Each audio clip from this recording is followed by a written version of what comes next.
Patay naman ang dalawa umanong hold-upper matapos makaengkwentro raw ng mga pulis sa barangay Bahay Toro, Quezon City kaninang pasado ng hating gabi.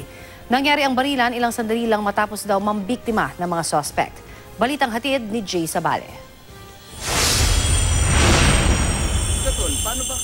Nanginginig sa takot ang biktimang si Vinny habang kinikwento ang pang-hold up sa kanya sa bahagi ng Road 20 Extension Barangay Bahay Toro, Quezon City alas 12:30 ng hating gabi. Naglalakad raw siya papasok ng trabaho. Tinutukan po kasi ako ng baril.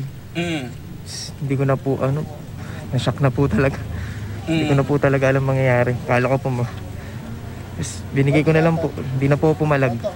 Sakto namang sa di kalayuan sa bahagi ng Mindanao Avenue, may mga pulis na rumoronda, kaya't nakapagsumbong si Vinny.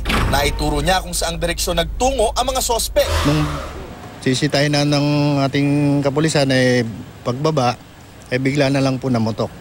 Kaya wala akong choice ang ating kapulisan na kundi mag-retaliate po. Nasundan nila ang mga sospek sa iskinita ng Masagana Street kung saan napatay ang dalawang di pa nakikilalang sospek. Na-recover sa mga sospek ang gamit na nakuha kay Vinny. Nakuha rin sa mga ito ang isang caliber 38, isang caliber 45 at isang maliit na plastic na sachet na naglalaman ng pinaghihinalaang shabu.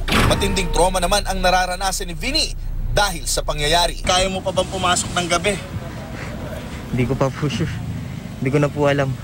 Hindi mo na alam. Tatakot na po ako. Jay Sabale, GMA News.